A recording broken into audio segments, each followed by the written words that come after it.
આપણું ભવિષ્ય આપણી જમીન સાથે જોડાયેલું છે. ચાલો જોઈએ કેવી રીતે. વિચારો તો, ઘર, ખોરાક અને ફોન, આ બધામાં શું સરખું છે?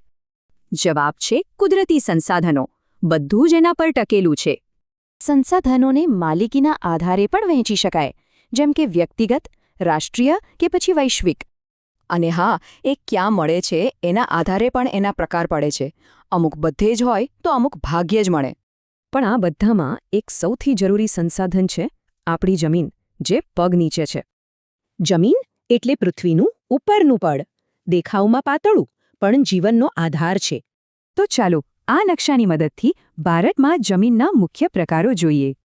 ભારતની લગભગ 43% જમીન કાંપની છે, એટલે કે સૌથી વધારે. આ જમીન બહુ જ ફળદ્રુપ હોય છે, એટલે જ ઘઉં, શેરડી અને કપાસ જેવા પાક અહીં થાય છે. હવે વાત કરીએ કાળી જમીનની. એની ખાસિયત છે ભેજને પકડી રાખવાની. આ જ ગુણને કારણે એ કપાસ માટે બેસ્ટ છે, એટલે જ એને કપાસની કાળી જમીન પણ કહે છે. આ છે રાતી જમીન. એનો લાલ રંગ લોહ તત્વને કારણે હોય છે, અને એ લગભગ 19% વિસ્તારમાં ફેલાયેલી છે. પણ આ બધી જ જમીનો પર એક મોટો ખતરો મંડરાઈ રહ્યો છે.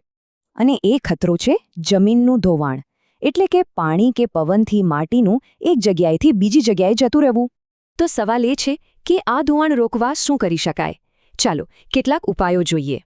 પશુ ચરાણ પર નિયંત્રણ, ઢોળાવો પર વૃક્ષારોપણ અને ચેકડેમ, આ બધા સરળ પણ અસરકારક ઉપાયો છે.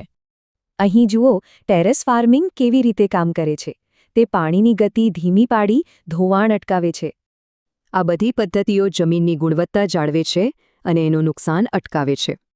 યાદ રાખો, જમીન બચાવવી એટલે ભવિષ્ય બચાવવું. આ સંરક્ષણના પ્રયાસોમાં આપણે સૌ કેવી રીતે ભાગીદાર બની શકીએ?